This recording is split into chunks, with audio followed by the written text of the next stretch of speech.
ತನ್ನ ತಂದೆ ಇದ್ದ ಊರಿನಿಂದ ಮಗನಿಗೆ ಫೋನ್ ಬಂದಾಗ ಇತ್ತ ಮಗ ಫೋನನ್ನ ರಿಸೀವ್ ಮಾಡಿದಾಗ, ನೋಡಪ್ಪ, ನಿಮ್ಮ ತಂದೆ ಆರೋಗ್ಯ ತುಂಬಾ ಕೆಟ್ಟೋಗಿದೆ, ನಿನ್ನನ್ನ ನೋಡ್ಬೇಕಂತ ಹೇಳ್ತಿದ್ದಾರೆ, ಆದಷ್ಟು ಬೇಗ ನೀನು ಬಂದ್ರೆ ಚೆನ್ನಾಗಿರುತ್ತೆ ಎಂದು ಹೇಳಿ ಹಳ್ಳಿಯಲ್ಲಿದ್ದ ಪೃಥ್ವಿ ತಂದೆಯ ಸ್ನೇಹಿತ ಫೋನ್ ಮಾಡಿದಾಗ ಇತ್ತ ಮಗ ಹೇಳ್ತಾನೆ, ನೋಡಿ, ಈಗ ನನಗೆ ಬರೋದಕ್ಕೆ ಟೈಮ್ ಇಲ್ಲ, ಅಲ್ಲೇ ಎಲ್ಲಾದ್ರೂ ಒಳ್ಳೆ ಆಸ್ಪತ್ರೆ ಇದ್ರೆ ಕರ್ಕೊಂಡು ಹೋಗಿ ಎಂದು ಹೇಳಿ ಕೋಪದಿಂದ ಫೋನನ್ನ ಕಟ್ ಮಾಡ್ತಾನೆ. ವಯಸ್ಸಾಗಿದ್ದ ಪೃಥ್ವಿ ತಂದೆ ಆರೋಗ್ಯ ತುಂಬಾನೇ ಕೆಟ್ಟಿರುತ್ತೆ. ಹಳ್ಳಿಯಲ್ಲಿ ಬೆಳೆದು ಕೆಲಸಕ್ಕೆಂದು ಸಿಟಿಗೆ ಬಂದು ಮದುವೆಯಾಗಿದ್ದ ಪೃಥ್ವಿಗೆ ವಯಸ್ಸಾಗಿದ್ದ ತನ್ನ ತಂದೆ ಹುಷಾರಿಲ್ಲದೆ ಹಾಸಿಗೆ ಇರಿದಿದ್ದನ್ನು ಕೇಳಿ ಕೋಪದಿಂದ ಫೋನನ್ನ ಕಟ್ ಮಾಡ್ತಾನೆ. ಆದರೆ ಅವನು ಫೋನನ್ನ ಕಟ್ ಮಾಡಿದ ನಂತರವೂ ಅವನಿಗೆ ಮತ್ತೆ ಮತ್ತೆ ಫೋನ್ ಬರಲು ಶುರುವಾಗುತ್ತೆ.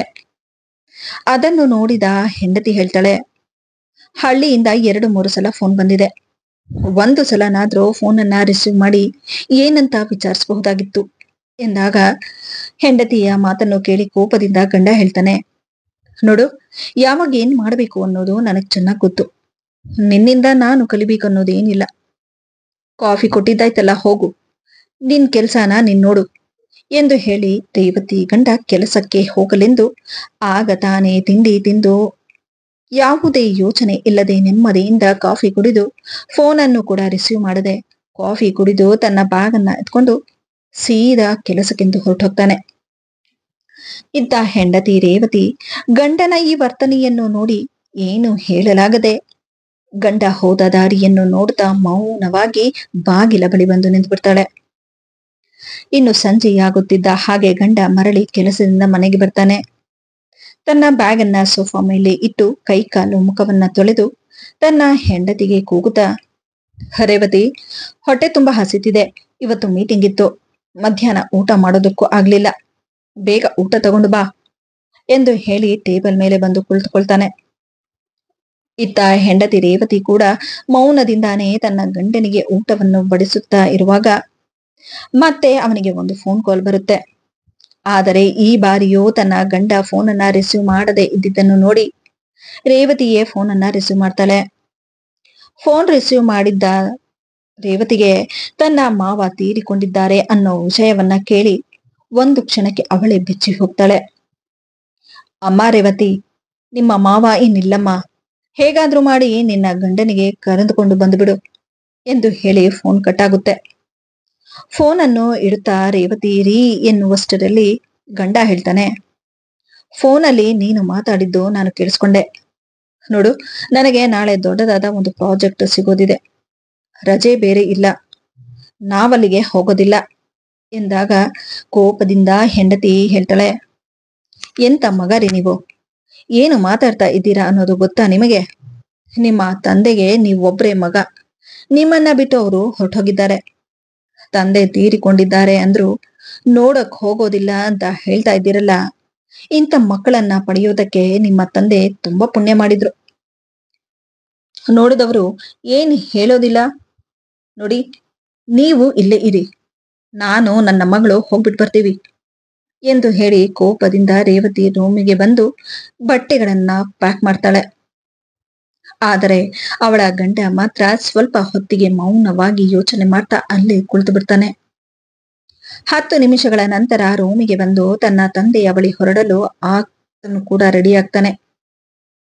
ಮನೆಯಿಂದ ಸೀದಾ ಬಸ್ ಸ್ಟ್ಯಾಂಡಿಗೆ ಬಂದು ತನ್ನ ತಂದೆಯಿಂದ ಹಳ್ಳಿಗೆ ಹೊರಡುವಷ್ಟರಲ್ಲಿ ತನ್ನ ತಂದೆಯ ಅಂತ್ಯ ಸಂಸ್ಕಾರ ಕೂಡ ಮುಗಿದಿರುತ್ತೆ. ಆದರೆ ಮಗ ಮಾಡಿದ ಈ ಕೆಲಸವನ್ನು ನೋಡಿ ಮನೆಯಲ್ಲಿದ್ದ ನೆಂಟರು ಹಾಗೂ ಹಳ್ಳಿಯಲ್ಲಿದ್ದ ಅಕ್ಕಪಕ್ಕದ ಮನೆಯವರೆಲ್ಲ ಮಗನನ್ನ ನೋಡಿ ಆಡಿಕೊಳ್ಳಲು ಶುರು ಮಾಡ್ತಾರೆ.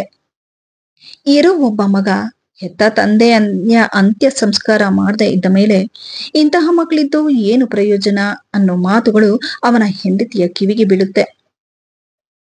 ಆದರೆ ಇದನ್ನೆಲ್ಲ ಕೇಳಿದ ರೇವತಿಗೆ ತನ್ನ ಮನಸ್ಸಿನಲ್ಲಿ ಎಷ್ಟೋ ರೀತಿಯ ಪ್ರಶ್ನೆಗಳು ಹುಟ್ಟಿಕೊಳ್ಳುತ್ತೆ. ತಂದೆ ಹಾಗೂ ಮಗನ ಮಧ್ಯೆ ಅಂತದ್ದೇನಾಗಿತ್ತು ಅಂತ ಹೇಳಿ ಇವರು ತನ್ನ ತಂದೆ ಬಗ್ಗೆ ಇಷ್ಟೊಂದು ಕಠೋರವಾಗಿದ್ದಾರೆ.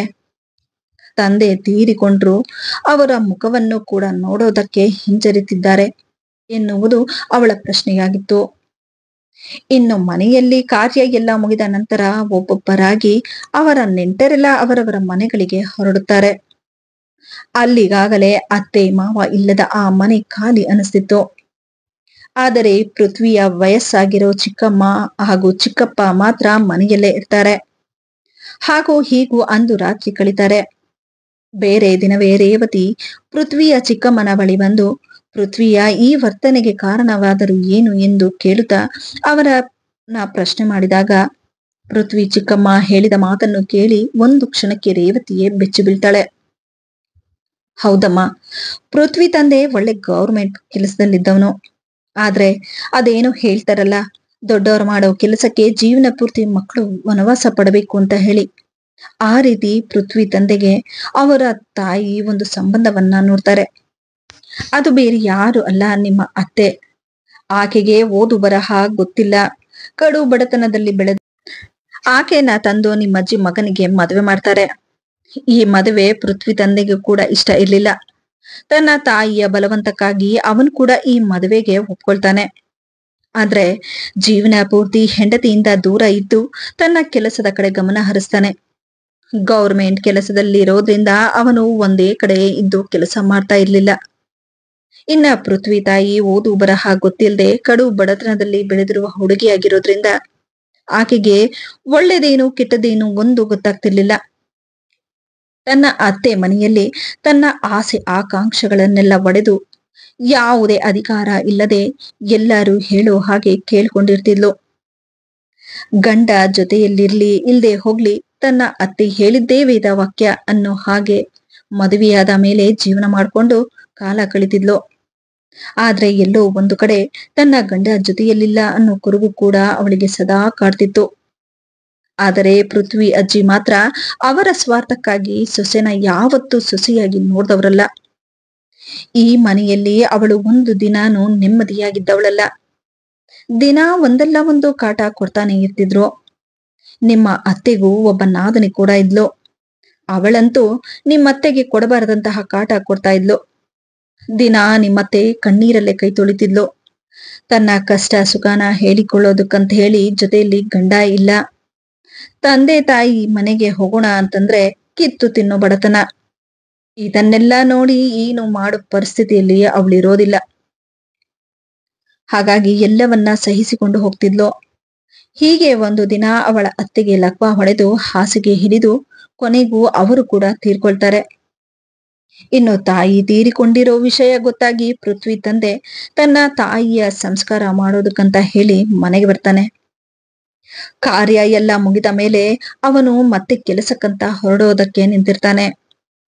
ಆದರೆ ಈ ಸಲ ಪೃಥ್ವಿ ತಾತ ಮಾತ್ರ ಮಗನಿಗೆ ಹೋಗೋದಕ್ ಬಿಡೋದಿಲ್ಲ. ಉಗಿದು ಬುದ್ಧಿ ಹೇಳಿ ಹೆಂಡತಿ ಜೊತೆನೆ ಇರೋದಾಗಿ ಹೇಳ್ತಾರೆ. ಇಷ್ಟ ಇಲ್ದೆ ಆಗಿರೋ ಮದುವೆನ ಪೃಥ್ವಿ ತಂದೆ ಯಾವತ್ತೂ ಸ್ವೀಕಾರ ಮಾಡೋದಿಲ್ಲ. ಆದ್ರೆ ವಯಸ್ಸಾದ ತನ್ನ ತಂದೆಯ ಮಾತಿಗೆ ಬೆಲೆ ಕೊಟ್ಟು ಹಾಗೂ ಹೀಗೂ 3 ತಿಂಗಳು ಹೆಂಡತಿ ಜೊತೆ ಸಂಸಾರ ಮಾಡ್ತಾನೆ.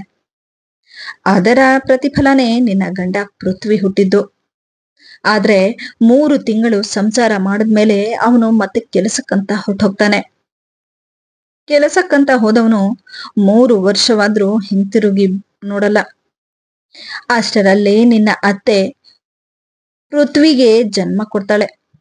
ಇತ್ತ ಪೃಥ್ವಿ ತಾಯಿ ಕೂಡ ಮಾವನನ್ನ ನೋಡ್ಕೊಂಡು ಅವರ ಸೇವೆ ಮಾಡ್ಕೊಂಡು ಜೀವನ ಕಳೀತಾ ಇರ್ತಾಳೆ.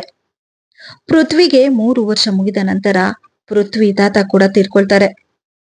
ಇನ್ನು ತಂದೆಯನ್ನ ನೋಡಲೆಂದು ಬಂದವನು ಕಾರ್ಯ ಎಲ್ಲ ಮುಗಿದ ನಂತರ ಪೃಥ್ವಿ ತಂದೆ ಪೃಥ್ವಿಗೆ 3 ವರ್ಷ ದಾಟಿದ ನಂತರ ಪೃಥ್ವಿನ ಎತ್ಕೊಂಡು ಅವನು ಕೆಲಸ ಮಾಡ್ತಾ ಇದ್ದ ಹೈದರಾಬಾದಿಗೆ ತನ್ನ ಮಗನನ್ನ ಕರೆದುಕೊಂಡು ಹೊರಟೋಗ್ತಾನೆ. ಯಾಕಂದ್ರೆ ಪೃಥ್ವಿ ತಂದೆಗೆ ತನ್ನ ಹೆಂಡತಿಯಿಂದ ಬಿಡುಗಡೆ ಬೇಕಾಗಿತ್ತು. ಇಷ್ಟ ಇಲ್ಲದೆ ಆಕೆಯ ಜೊತೆ ಸಂಸಾರ ಮಾಡೋದು ಅವನಿಗೆ ತುಂಬಾ ಕಷ್ಟ ಅನಿಸ್ತಿತ್ತು. ಹಾಗಾಗಿ ಹೆಂಡತಿಗೆ ಡೈವರ್ಸ್ ಕೊಡುವುದನ್ನ ಯೋಚನೆ ಮಾಡಿ ಮಗನನ್ನ ಎತ್ಕೊಂಡು ಹೈದರಾಬಾದಿಗೆ ಬಂದ್ಬಿಡ್ತಾನೆ. ಇತ್ತ ಪೃಥ್ವಿ ತಾಯಿಯ ಮನಸ್ಥಿತಿ ಇನ್ನಷ್ಟು ಹದಗೆಡುತ್ತೆ. ಎಲ್ಲರನ್ನು ಕಳೆದುಕೊಂಡು ತನ್ನ ಅಣ್ಣನ ಮನೆಗೆ ಹೋಗಿ ಸೇರ್ತಾಳೆ. ಅಲ್ಲಿಗಾಗಲೇ ಪೃಥ್ವಿ ತಂದೆ ಬೇರೊಬ್ಬಳ ಜೊತೆ ಸಂಬಂಧವನ್ನ ಬೆಳೆಸಿಕೊಂಡು ತಾನು ಇಷ್ಟಪಟ್ಟಿರೋ ಹುಡುಗಿ ಜೊತೆ ಮದುವೆ ಕೂಡ ಆಗಿರ್ತಾನೆ. ತನ್ನ ಮಗನನ್ನು 2ನೇ ಮದುವೆಯಾಗಿರುವ ಆಕೆಯ ಕೈಗೆ ಪೃಥ್ವಿಯನ್ನ ಕೊಟ್ಟು, ಈಕೆ ನಿನ್ನ ತಾಯಿ, ಇನ್ನು ಮುಂದೆ ನೀನು ಇವರನ್ನೇ ಅಮ್ಮ ಅಂತ ಕರಿಬೇಕು ಎನ್ನುವುದನ್ನ ನಂಬಿಸ್ತಾನೆ. ಆದರೆ ಇತ್ತ ಪೃಥ್ವಿ ತಾಯಿಗೆ ಮದುವೆಯಾದಾಗಿನಿಂದ ಗಂಡನಿಂದ ದೂರ ಇದ್ದು ಕಷ್ಟದಲ್ಲೇ, ಗಂಡನ ಪ್ರೀತಿ ಇಲ್ಲದೆ ಕಷ್ಟದಲ್ಲೇ ಜೀವನ ಸಾಗಿಸುತ್ತಿದ್ದ ಅವಳಿಗೆ ತನ್ನ ಕಣ್ಣ ಮುಂದೆ ತನ್ನ ಮಗನನ್ನ ಕರೆದುಕೊಂಡು ಹೋಗಿ ತಾಯಿ ಮಗನನ್ನ ದೂರ ಮಾಡಿರುವ ತನ್ನ ಗಂಡನನ್ನ ನೆನೆದು ದುಃಖದಿಂದ ದಿನಾ ಕಣ್ಣೀರ್ ಹಾಕ್ತಾ ಊಟ ತಿಂಡಿ ಬಿಟ್ಟು ಸದಾ ಕತ್ತಲೆಯಲ್ಲೇ ಒಬ್ಬಂಟಿಯಾಗಿರುವುದನ್ನ ರೂಢಿ ಮಾಡ್ಕೊಂಡಿದ್ಲು. ಇದರಿಂದಾಗಿ ಅವಳು ಒಂದು ರೀತಿ ಹುಚ್ಚಿಯಾಗಿ ಹೋಗಿದ್ಲು. ಕೊನೆಗೂ ಅವಳು ಒಂದು ರೀತಿ ಮಾನಸಿಕ ಕಾಯಿಲೆಯಿಂದ ಒದ್ದಾಡ್ತಾ ಇದ್ಲು. ಸದಾ ನನ್ನ ಮಗ ಅಂತ ಹೇಳಿ ಕೊನೆಗೂ ಪ್ರಾಣ ಬಿಡೋ ಪರಿಸ್ಥಿತಿ ಬಂದು ಕೊನೆಯದಾಗಿ ನನ್ನ ಮಗನನ್ನ ನೋಡ್ಬೇಕು ಅನ್ನೋ ಆಸೆಯಿಂದ ಪೃಥ್ವಿ ತಂದೆ ಇದ್ದ ಊರಿಗೆ ಹೋಗಿ ಪೃಥ್ವಿ ತಂದೆನ ಹುಡುಕೋದಕ್ಕೆ ಶುರು ಮಾಡ್ತಾರೆ. ತುಂಬಾ ಕಷ್ಟಪಟ್ಟು ಕೊನೆಗೂ ಪೃಥ್ವಿ ತಂದೆನ ಹುಡುಕುತ್ತಾರೆ ಪೃಥ್ವಿ ತಾಯಿಯ ಅಣ್ಣ. ಕೊನೆಗೂ ಪೃಥ್ವಿ ತಂದೆಯ ಕೈಕಾಲುಗಳನ್ನ ಹಿಡಿದು ಕಾಡಿ ಬೇಡಿ ಪೃಥ್ವಿ ತಾಯಿಯನ್ನು ನೋಡಲು ಮಗನನ್ನ ಕರೆದುಕೊಂಡು ಬರ್ತಾರೆ.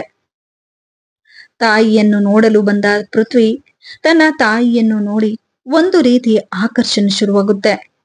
ಮಗನನ್ನು ನೋಡಿದ ತಕ್ಷಣ ಕಣ್ಣೀರು ಹಾಕುತ್ತಾ ಮಗನನ್ನ ತಬ್ಬಿಕೊಂಡಾಗ ಮಗನಿಗೆ ತಾಯಿಯ ಸ್ಪರ್ಶ ಆ ಮಗುವಿಗೆ ಆದಾಗ ಆತ ಕೂಡ ಆಕೆಯನ್ನು ಬಿಟ್ಟು ಹೋಗದೆ ತನ್ನ ತಾಯಿಯನ್ನು ತಬ್ಬಿಕೊಂಡು ಅಳು ಶುರು ಮಾಡ್ತಾನೆ. ಎಲ್ಲೋ ಒಂದು ಕಡೆ ಮಗನಿಂದಾಗಿ ತಾಯಿ ಮತ್ತೆ ತನ್ನ ಆರೋಗ್ಯದಲ್ಲಿ ಚೇತರಿಸಿಕೊಳ್ತಾಳೆ ಅನ್ನೋ ನಂಬಿಕೆ ಕೂಡ ಅವರ ಮನೆಯವರಿಗಿತ್ತು. ಆದರೆ ಅದೇ ಸಮಯಕ್ಕೆ ತನ್ನ ತಂದೆ ಬಂದು ಮಗುವನ್ನ ಕಿತ್ಕೊಂಡು ಮೊದಲೇ ಇವಳು ಹುಚ್ಚಿಯಾಗಿದ್ದಾಳೆ, ಇನ್ನು ನನ್ನ ಮಗನಿಗೇನಾದ್ರೂ ಹೆಚ್ಚು ಕಮ್ಮಿ ಮಾಡ್ಬಿಟ್ರೆ ಮೊದಲು ಇವಳನ್ನ ಯಾವುದಾದ್ರೂ ಒಳ್ಳೆ ಆಸ್ಪತ್ರೆಗೆ ಕರ್ಕೊಂಡು ಹೋಗಿ ತೋರಿಸಿ ಎಂದು ಹೇಳಿ ಆ ಮಗುವನ್ನು ಅಲ್ಲಿಂದ ಕಿತ್ಕೊಂಡು ಬಂದ್ಬಿಡ್ತಾನೆ. ಆದರೆ ಇತ್ತ ಪೃಥ್ವಿ ತಾಯಿಗೆ ಮಗ ಬಿಟ್ಟು ಹೋಗುತ್ತಿರುವುದು ತಡೆಯಲಾಗದೆ ಜೋರಾಗಿ ಕಿರ್ಚುತ್ತಾ ತಲೆಯ ಕೂದಲನ್ನೆಲ್ಲ ಪರ್ಚಿಕೊಂಡು ಕೂಗಲು ಶುರು ಮಾಡ್ತಾಳೆ. ಯಾರು ಎಷ್ಟೇ ಸಮಾಧಾನ ಮಾಡಿದ್ರೂ ಆಕೆ ಮಾತ್ರ ಸಮಾಧಾನವಾಗದೆ ತಕ್ಷಣವೇ ಅಲ್ಲೇ ತಲೆ ಸುತ್ತು ಕೆಳಕ್ಕೆ ಬೀಳ್ತಾಳೆ. ಮೊದಲೇ ಆರೋಗ್ಯ ಕೆಟ್ಟಿದ್ದ ಅವಳಿಗೆ ಈ ಘಟನೆಯಿಂದಾಗಿ ಕೊನೆಗೂ ಅವಳ ಪ್ರಾಣನ ಕಳೆದುಕೊಳ್ತಾಳೆ. ಹೆಂಡತಿಯ ಪ್ರಾಣ ಹೋದರೂ ಆಕೆಯನ್ನ ನೋಡಲು ಬರದೆ ಮಗನನ್ನು ಕೂಡ ನೋಡಲು ಬಿಡದೆ ಪೃಥ್ವಿ ತಂದೆ ತನ್ನದೇ ಆದ ಕುಟುಂಬದಲ್ಲಿ ಕಳೆದು ಹೋಗ್ತಾನೆ. ಆದರೆ ಕಾಲ ಅನ್ನೋದು ಪ್ರತಿಯೊಂದಕ್ಕೂ ಉತ್ತರ ಕೊಡುತ್ತೆ ಅನ್ನೋದು ಇದಕ್ಕೆ ಅನ್ಸುತ್ತೆ. ಕಾಲ ಕಳೆದ ಹಾಗೆ ಪೃಥ್ವಿ ಕೂಡ ಬೆಳೀತಾ ಬರ್ತಾನೆ. ಅವನ ವಿದ್ಯಾಭ್ಯಾಸ ಕೂಡ ಮುಗಿದು ಒಳ್ಳೆ ಕಂಪನಿಯಲ್ಲಿ ಕೆಲಸಕ್ಕೆ ಸೇರ್ಕೊಳ್ತಾನೆ. ಅಲ್ಲಿಗಾಗಲೇ ಅವನು ತನ್ನ ತಾಯಿಯನ್ನು ಕಳೆದುಕೊಂಡು ಮಲತಾಯಿ ಜೊತೆ ಇರೋ ವಿಷಯ ಅವನಿಗೆ ಗೊತ್ತಾಗುತ್ತೆ. ದಿನಗಳು ಕಳೆದ ಹಾಗೆ ತನ್ನ ತಾಯಿ ತನ್ನ ತಂದೆಯಿಂದಾಗಿ ಪಟ್ಟ ಕಷ್ಟ ಅವನಿಗೆ ಗೊತ್ತಾಗಲು ಶುರುವಾಗುತ್ತೆ. ಇದನ್ನೆಲ್ಲ ಅರಿತ ಪೃಥ್ವಿಗೆ ತನ್ನ ಮನಸ್ಸಿನಲ್ಲಿ ತಂದೆಗೋಸ್ಕರ ದ್ವೇಷ ಹುಟ್ಟಿಕೊಳ್ಳುತ್ತೆ. ಅಂದಿನಿಂದ ಅವನು ತನ್ನ ತಂದೆಯನ್ನ ಬಿಟ್ಟು ಸಿಟಿಗೆ ಬಂದು ತನ್ನ ಜೀವನವನ್ನ ಕಟ್ಟಿಕೊಳ್ತಾ ನಿನ್ನನ್ನ ಮದುವೆಯಾಗ್ತಾನೆ. ಇತ್ತ ಪೃಥ್ವಿ ಮಲತಾಯಿ ಆಕ್ಸಿಡೆಂಟ್ ಒಂದರಲ್ಲಿ ತೀರಿಕೊಳ್ತಾಳೆ. ಎಲ್ಲವನ್ನ ಕಳೆದುಕೊಂಡು ನಿನ್ನ ಮಾವ ಮತ್ತೆ ಹಳ್ಳಿಗೆ ಬರ್ತಾರೆ. ವಯಸ್ಸಾಗುತ್ತಿದ್ದ ಹಾಗೆ ಅವರ ಆರೋಗ್ಯ ಕೆಡ್ತಾ ಬರುತ್ತೆ. ಆದರೆ ಮಗ ಮಾತ್ರ ತಂದೆಯನ್ನ ನೋಡಲು ಬಯಸದೆ ತಂದೆ ಮಾಡಿದ ಕೆಲಸಕ್ಕೆ ತಂದೆಯನ್ನ ದ್ವೇಷಿಸ್ತಾ ಬರ್ತಾನೆ. ಪದೇ ಪದೇ ತಂದೆ ಫೋನ್ ಮಾಡಿದ್ರು ಮಾತಾಡೋಕ್ಕೂ ಇಷ್ಟ ಪಡದೆ ಫೋನನ್ನ ಕಟ್ ಮಾಡಲು ಶುರು ಮಾಡ್ತಾ ಇದ್ದ. ಕೊನೆಗೂ ಪೃಥ್ವಿ ತಂದೆ ಎಲ್ಲವನ್ನ ಕಳೆದುಕೊಂಡು ಅದೇ ಕೊರಗಿನಲ್ಲಿ ಪ್ರಾಣ ಕೂಡ ಬಿಟ್ಟ. ಇದರೆಲ್ಲರ ಪರಿಣಾಮವಾಗಿ ಪೃಥ್ವಿ ಮನಸ್ಸು ಕೂಡ ತುಂಬಾ ನೊಂದಿದೆ ಕಣಮ್ಮ ಎಂದ ತಕ್ಷಣ ರೇವತಿ ಕಣ್ಣಲ್ಲಿ ಕಣ್ಣೀರು ಬರಲು ಶುರುವಾಗುತ್ತೆ. ತನ್ನ ಗಂಡನ ಮನಸ್ಸಿನಲ್ಲಿ ಇಷ್ಟೆಲ್ಲ ದುಃಖ ಇದೆ ಅನ್ನೋದು ಅವಳಿಗೆ ಊಹಿಸಲು ಆಗುತ್ತಿರ್ಲಿಲ್ಲ. ಎಲ್ಲವೂ ಗೊತ್ತಾದ ಮೇಲೆ ಅವಳ ಮನಸ್ಸಿನಲ್ಲಿ ತನ್ನ ಗಂಡನಿಗೋಸ್ಕರ ಇನ್ನಷ್ಟು ಪ್ರೀತಿ ಹೆಚ್ಚಾಗುತ್ತೆ. ನಡೆದ ವಿಷಯವನ್ನೆಲ್ಲ ಆತನ ಬಳಿ ಹೇಳದೆ 3 ದಿನಗಳ ನಂತರ ಮತ್ತೆ ಮರಳಿ ಗಂಡ ಹೆಂಡತಿ ಹಾಗೂ ಮಗಳು ಮನೆಗೆ ಬರ್ತಾರೆ. ಮನೆಗೆ ಬಂದ ರೇವತಿ ಗಂಡನ ಬಳಿ, ರೀ ನನ್ನನ್ನ ಕ್ಷಮಿಸ್ಬಿಡಿ, ನೀವು ನಿಮ್ಮ ತಂದೆ ಜೊತೆ ನಡೆದುಕೊಳ್ಳುತ್ತಿದ್ದ ರೀತಿನ ನೋಡಿ ನನ್ನ ಮನಸ್ಸಲ್ಲಿ ನಿಮಗೋಸ್ಕರ ಒಂದು ರೀತಿ ಅಸಹ್ಯ ಮೂಡ್ತಿತ್ತು. ಆದರೆ ಇದರ ಹಿಂದೆ ನಿಮ್ಮ ತಾಯಿ ನಿಮ್ಮ ತಂದೆಯಿಂದಾಗಿ ಪಟ್ಟಿರೋ ಕಷ್ಟ ಎಷ್ಟೆಲ್ಲ ಇದೆ ಅನ್ನೋದು ನನಗೆ ಗೊತ್ತಿರ್ಲಿಲ್ಲ. ಇದರಿಂದಾಗಿ ನಿಮ್ಮ ಮನಸ್ಸಲ್ಲಿ ನಿಮ್ಮ ತಂದೆಗೋಸ್ಕರ ಇಷ್ಟೆಲ್ಲ ದ್ವೇಷ ಹುಟ್ಟಿದೆ ಅನ್ನೋದು ಕೂಡ ನನಗೆ ಅರ್ಥ ಆಗ್ತಿದೆ. ಎಲ್ಲೋ ಒಂದು ಕಡೆ ನಾನು ನಿಮ್ಮನ್ನ ತುಂಬಾ ತಪ್ಪಾಗಿ ತಿಳ್ಕೊಂಡಿದ್ದೆ ಎಂದ ತಕ್ಷಣ ಗಂಡ ಹೆಂಡತಿಯ ಬಳಿ ಹೇಳ್ತಾನೆ, ಹೌದು ರೇವತಿ, ಈ ವಿಷಯನೆಲ್ಲ ಮೊದಲೇ ನಾನು ನಿನ್ನ ಹತ್ರ ಹೇಳಬಹುದಾಗಿತ್ತು. ಆದ್ರೆ ನಿನ್ನ ಮನಸ್ಸಲ್ಲೂ ನನ್ನ ತಂದೆಗೋಸ್ಕರ ದ್ವೇಷ ಹುಟ್ಟಿಸೋದು ನನಗೆ ಇಷ್ಟ ಇಲ್ಲ. ಯಾಕಂದ್ರೆ ನಿನ್ನ ಮನಸ್ಸಲ್ಲಿ ನನ್ನ ತಂದೆಗೋಸ್ಕರ ಎಷ್ಟು ಮರ್ಯಾದೆ ಇಟ್ಕೊಂಡಿದ್ದೆ. ನನ್ನ ತಂದೆ ಮಾಡಿದ್ದು ಬರೀ ತಪ್ಪಲ್ಲ, ಅದೊಂದು ದೊಡ್ಡ ಅಪರಾಧ. ಆದ್ರೆ ನನ್ನ ತಂದೆ ಮಾಡಿರೋ ಕೆಲಸದಿಂದಾಗಿ ನಾನು ನನ್ನ ತಾಯಿಯನ್ನ ಕಳೆದುಕೊಂಡೆ. ಅದನ್ನ ನಾನು ಯಾವತ್ತೂ ಮರೆಯೋದಕ್ಕಾಗೋದಿಲ್ಲ ಎನ್ನುವ ಮಾತಿಗೆ ಹೆಂಡತಿ, ರೀ, ಇದನ್ನೆಲ್ಲ ಮನಸ್ಸಲ್ಲಿಟ್ಕೊಂಡು ನಿಮ್ಮ ಮುಂದಿನ ಸಂತೋಷನ ಹಾಳು ಮಾಡ್ಕೋಬಿಡಿ. ನಮ್ಮ ಜೀವನದಲ್ಲಿ ಯಾವುದು ಶಾಶ್ವತ ಅಲ್ಲ. ನಮ್ಮ ಜೀವನದಲ್ಲಿ ನಮಗೆ ಬರೋ ಕಷ್ಟಗಳೆಲ್ಲ ನಮಗೆ ಒಂದು ಪಾಠ ಇದ್ದ ಹಾಗೆ, ಒಂದಲ್ಲ ಒಂದು ರೀತಿಲಿ ನಮಗೆ ಪಾಠ ಕಲಿಸಿ ಹೋಗುತ್ತೆ. ಸರಿ, ಈಗ ಕೈಕಾಲು ಮುಖ ತೊಳ್ಕೊಳ್ಳಿ, ಬಿಸಿ ಬಿಸಿ ಕಾಫಿ ಮಾಡ್ಕೊಂಡು ಬರ್ತೀನಿ ಎಂದು ಹೇಳಿ ಹೆಂಡತಿ ಅಡುಗೆ ಮನೆ ಹತ್ರ ಹೋಗ್ತಾಳೆ. ಆದರೆ ಪೃಥ್ವಿಗೆ ಇದೆಲ್ಲ ಅವನ ಮನಸ್ಸಿನಲ್ಲಿ ಅಳಿಸಲಾಗದ ನೆನಪಾಗಿ ಉಳಿದು ಬಿಡುತ್ತದೆ. ಈ ವಿಡಿಯೋದಿಂದ ನಿಮಗೆ ಏನಾದರೂ ಉಪಯೋಗವಾದಲ್ಲಿ ವಿಡಿಯೋಗೆ ಒಂದು ಲೈಕ್ ಮಾಡಿ, ಆದಷ್ಟು ನನ್ನ ವಿಡಿಯೋಸ್ ಅನ್ನ ಶೇರ್ ಮಾಡಿ ಹಾಗೂ ನನ್ನ ಚಾನೆಲ್ ಅನ್ನ ಸಬ್ಸ್ಕ್ರೈಬ್ ಮಾಡುವುದನ್ನ ಮರೆಯಬೇಡಿ.